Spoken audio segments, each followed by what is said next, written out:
In a few moments, I will sign an executive order to begin eliminating the Federal Department of Education.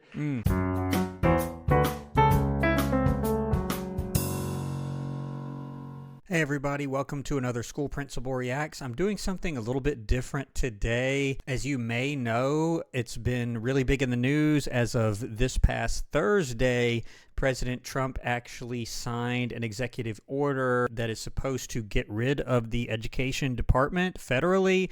So I have not looked at this. I've not read any of it. I haven't even really heard this actual announcement from President Trump about this. I have known for some time that he has talked about eliminating the education department, and I'll talk about what does that mean, because most people really don't know what it means, and it sort of freaks them out. How can you just get rid of an entire department of the government? But I'm going to be taking a look at some of the things that he said. I'm not really going to get too political. I'm just going to talk about what he actually said at this meeting and talk about its potential implications. If you're not a subscriber to the channel and you enjoy my content, I would encourage you to click the button below to become a subscriber. But let's take a look at what President Trump actually said. So first off, I just have to say, I've never quite seen a setup like this for a press conference or whatever this is.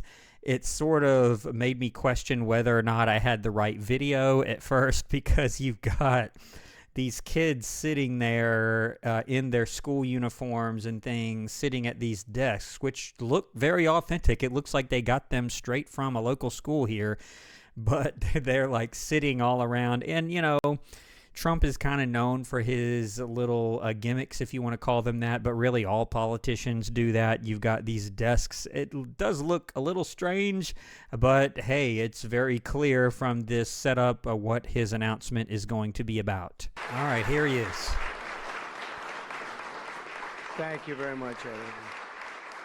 All right, so I had to skip a bit. So he talks a little bit about Ukraine and some other things, and now he's getting into the decisions that were made about the Department of Education here. In a few moments, I will sign an executive order to begin eliminating the Federal Department of Education once and for all. Yeah, and so especially if you don't live in the U.S., and even if you do, you may be thinking, like, how can you eliminate the Department of Education? Does that mean there are no more schools? Does that mean that we're not going to have education anymore? Which, you know, there is a certain logic to that, right? But no, that's not what that means. Now, it is true that just based on my travels and talking to people, in some countries, in fact, in many countries, the National Department of Education for that particular country does have a lot of direct control. They set policy, and what they say goes pretty much. In the U.S., it is a little different. In the U.S., I've mentioned this on several other videos, education is very locally controlled, and that's why you'll hear news stories about what some local board of education did somewhere as far as adopting a certain curriculum or banning a book or something else that's controversial.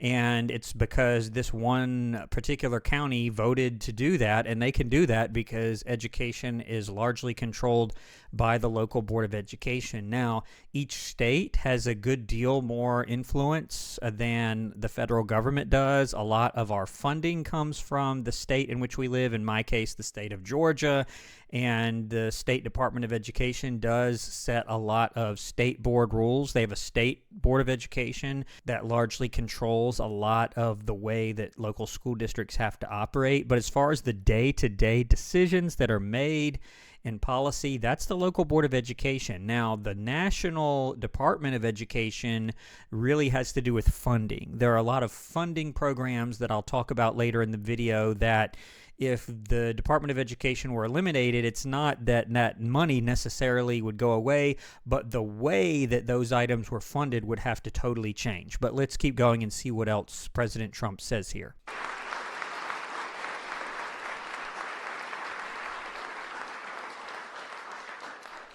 And it sounds strange, doesn't it? Department of Education, we're going to eliminate it. And yeah, it does. Everybody knows it's right. And the Democrats know it's right, and I hope they're going to be voting for it because ultimately it may come before them, but everybody knows it's right. And we, I hope he goes into more detail. I don't know if he does. And if he doesn't, I will. So I did just say what he said, which is it does sound a little strange just eliminating the Department of Education, because if you don't know any better, it kind of sounds like, well, we're just not going to have education in the U.S. anymore. No. Now, like I said, it would greatly change how certain things are funded. Most school districts actually have someone called the Federal Programs Director. Like, that's their whole job, is to manage the different programs that are funded by the Federal Department of Education or funding programs that come from them, and they are very significant, and I'll talk about those in a minute. He just says, oh, everybody knows it's right. I don't know if he'll go into any more detail or not, but I'll provide more details if he doesn't. Let's see what else he says. we have to get our children educated. We're not doing well with the world of education True. in this country, and we haven't for a long time. And we're pleased to be joined today by the woman who I chose because she's an extraordinary person. And hopefully she will be our last Secretary of Education, Linda McMahon. Linda, thank you. And honestly, I don't know a whole lot about Linda McMahon. I do know that she is the wife of the WWE owner, which is a little strange, but she is the Secretary of Education at the moment. Thank you very much. That's another interesting statement. It's an interesting opening, right? But it's true, and people, it's been amazing how popular this has been. I tell people that this is what I'm doing today, and they say, oh, it's about time. Everybody says it. Republicans and Democrats have. Yeah, I don't know if that's true, honestly. Let me know what you think in the comments. I'm sort of neutral on it. The Department of Education does provide a lot of important funding. Now, could that work better at the state level? I honestly do not know. Why don't I know?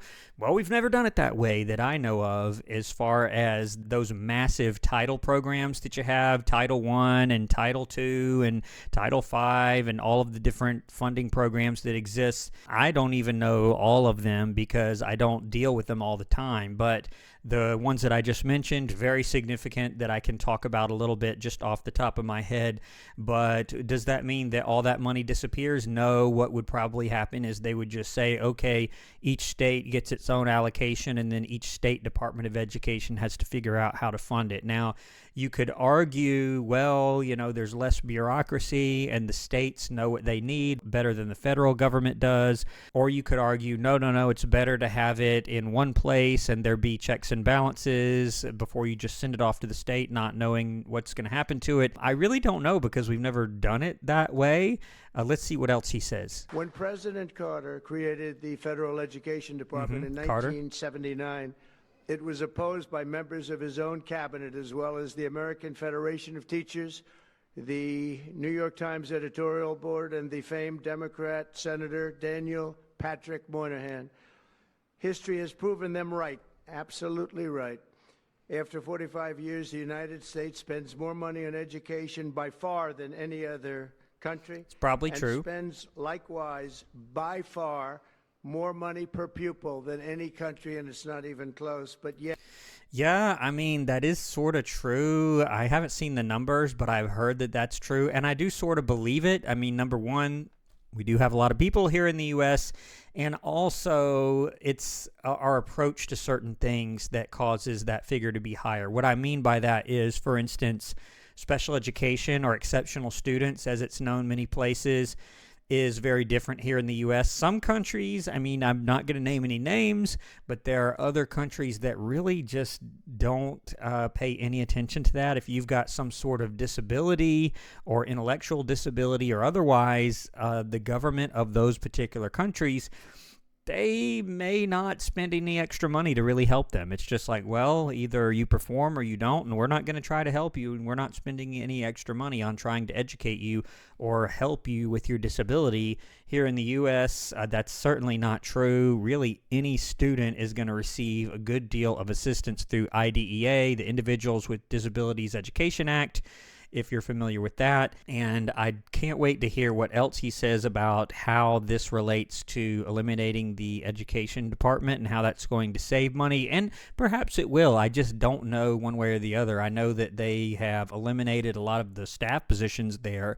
But my view is, I guess, as long as the services and funding that we schools receive from that does not decrease or in any way, I guess I would be okay with that. And I don't really have a view on this one way or the other because, as I said before, we really have not done this before or really taken this step. Now, other politicians have talked about it before, but it's never really been done. But let's see what else he says here. We rank near the bottom of the list in terms of success. Success. It's an amazing stat.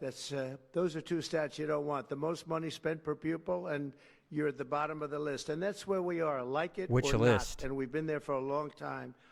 70% of eighth graders are not proficient in either reading or in math. 70%. 40% of fourth graders lack even basic reading skills. Yeah, and I'm not sure where he's getting these statistics, but, you know, it is sort of believable. He said 70% of eighth graders are not proficient in either reading or math, meaning proficient, meaning on grade level. In other words, you're reading in an eighth grade level, you can do eighth grade math. That means that you're not meeting the standards for your particular grade level math or reading course. He said either one or the other. So you're in that 70% if maybe you're good at math, but you're not great with your reading, you're not reading on grade level, or maybe you are, but you're not doing so well at math, then you could be lumped into that 70% because of that. Yeah, I mean, I could see that. I don't know if that's true or not or where he got that from, but that is plausible. Students in our public elementary and middle schools score worse in reading today than when the department opened by a lot. In Baltimore, 40% of the high schools have 0 students who can do basic mathematics. Not even the very simplest of mathematics. I said, give me your definition of basic, and they're talking about like adding a few numbers together. Yeah, and that is really sad, but there are places that struggle with that more than others. I think nationwide that is kind of a concern. You don't have to go very far to find a teacher who will tell you about that, about their students' reading and math skills. There is a big push to improve that. Now, it sort of depends on where you are. He's speaking nationally, and he's singling specific cities out. I guess it's sort of in his best interest here to support this decision, to make it sound as bad as possible, like, hey, we've got to do something. Now, I don't know if these statistics are correct or not, but it is sort of plausible. The U.S. as a nation has sort of struggled with these issues for a while now, which is why, if you know about the science of reading, that's such a big push, especially among elementary schools today. But let's keep going here. Breathtaking failures. The department's discretionary budget has exploded by 600% in a very short period of time, and it employs bureaucrats in buildings all over Washington, D.C. And as a former real estate person, I will tell you, I ride through the streets of Washington and it says Department of Education, Department of Education. Yeah, and he says bureaucrats, which has a really negative tone. Now, think about it, though. If the Department of Education is responsible for distributing all of these massive Title programs, which what that means is Title I funding, for instance, goes to schools with economically disadvantaged students, as we would call it, families that are a lower income. In other words, that funding is to help them and provide for their instruction. So typically schools that have a lot of students in that position do receive additional funding through Title I programs. There's also Title IIA, I think it is, which has to do with training teachers and helping retain teachers and provide professional development for them. There's also some of the Title V, I think it is, that has to do with rural development and helping areas that are away from big cities that have a hard time getting the same resources that they have in larger towns. But like I said, most school districts have someone just for this. Now, could the states take this on? Possibly, but then they may have to hire additional people at the state level. I don't know the answer to that. Could this be a cost-saving measure future that is a positive thing? Maybe. I just simply don't know that because, again, this has never been done. As he mentioned, we've had the Department of Education since the days of Jimmy Carter. He did add that and a couple other cabinet posts during his time as president. But let's keep going. I'm pleased to report that after offering these federal employees 2 generous buyout options, and they were very generous, and they're good people, but they were very generous. My administration has initiated a reduction in force, and we're already cutting numbers that were really surprising to a lot that we were able to do it so successfully. Yeah, and this is one thing I've been wondering. So it's said that he wants to eliminate the department, period, or is he going to leave it in existence and just remove everyone practically so that the Department of Education is practically no one left as a cost-saving measure? I'm not sure. But the department's useful functions, and such as, and they're in charge of them, Pell Grants, Title I funding, resources for children with disabilities and special needs will be preserved, fully preserved. They're all going to be. So if you look at the Pell Grants, suppose. Yeah, and this is what I was wondering about Pell Grants. If you're not familiar with that, that is a scholarship program for students going to college, particularly those on the lower income scale. In other words, your parents who submit their FAFSA form, if you're not familiar with that, that's FAFSA. That's a form you have to fill out for financial aid. I remember doing my FAFSA, and I was a recipient of the Pell Grant also. That helped me out, and I'm glad to hear that he is preserving that. I don't know if he means that he's going to get rid of everybody except for the people who deal with that. He mentioned programs for students with disabilities, which is true. He mentioned the Title I programs that I mentioned a minute ago, which are for students of lower socioeconomic status at schools. But I am glad to hear that. I'm wondering whether they are going to stay at the Department of Education or if that's just going to be sent down to the various states. To be a very good program, Title I funding, Title I. and resources for children with special disabilities and special needs. They're going to be preserved in full and redistributed to various other agencies and departments that will take very good care of them. Okay. That's very important to live. All right, so he's basically saying he's going to dissolve the department itself and then just put those pieces that he mentioned to other departments. I'm not sure how that would work, but I guess we'll see. I am happy to hear that those programs will continue because there are a lot of schools that count on that funding. But beyond these core necessities, my administration will take all lawful steps to shut down the department. We're going to shut it down and shut it down as quickly as possible. It's doing us no good. We want to return our students to the states where just some of the governors here are so happy about this. They want education to come back to them, to come back to the states, and they're going to do a phenomenal job. You know, if you look, Denmark, Norway, Sweden, I have to tell you, I give them a lot of credit. China's top 10, and so we can't now say that bigness is making it impossible to educate because China's very big. But you have countries that do a very good job in education, and I really believe, like some of the governors here today, from states that run very, very well, including a big state like Texas, but states that run very well are going to. Yeah, and I'm not necessarily opposed to that. We'll have to see how that works, returning a lot of that to the states. I'm not necessarily opposed to that. Again, it depends on where you are as far as how your particular state is doing, and the needs of each state may be a little bit different. And he's not wrong. The United States globally is not at the top as far as reading proficiency, math proficiency. That is true. Then they are taken care of right now. They'll work all sorts of systems and even merit systems. Those great teachers are going to be maybe a little bit better rewarded, and maybe that's the way it should be. But the states are going to make that decision. But yeah, he's talking about merit-based pay for teachers, which is kind of controversial.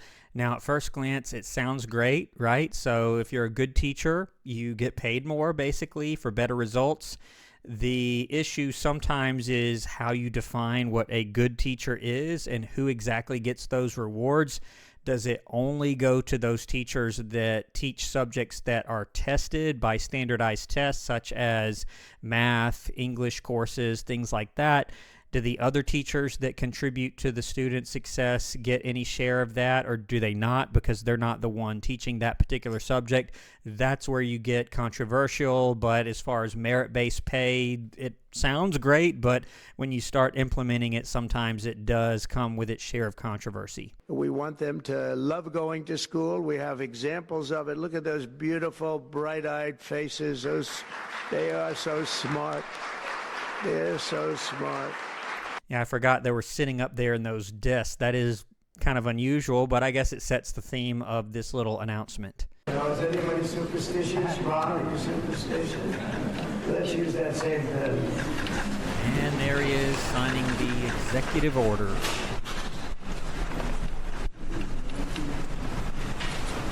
He's got a crazy signature. All right, so there you have it. That was pretty interesting. I had not yet seen this little announcement, but I had heard about it. I hope if this happens, I hope it works out. Could it work out? It could be fine. It could be a total disaster. We don't know. Why don't we know that? Because, well, this has never been done before, eliminating the Department of Education that's been around for decades. I don't know yet. Time will tell whether this is a positive thing or not. And again, I'm not going to get into so much about Trump himself, but I hope you found my comments informative about the Department of Education issue. And yes, schools will go on, education will go on, but making this change will affect how it is funded and how those funds are distributed. I was thankful to hear that the title programs and funding for students with disabilities and things like that are going to be preserved, but I'm kind of wondering how that's going to work. I guess time will tell. I hope you enjoyed the video. Thanks for watching until the end. If you're not a subscriber, click the link or button below to become a subscriber so you don't miss any of my future content. I'm going to leave the video right here. I'll see you on the next one here on School Principal Reacts. Thanks for watching.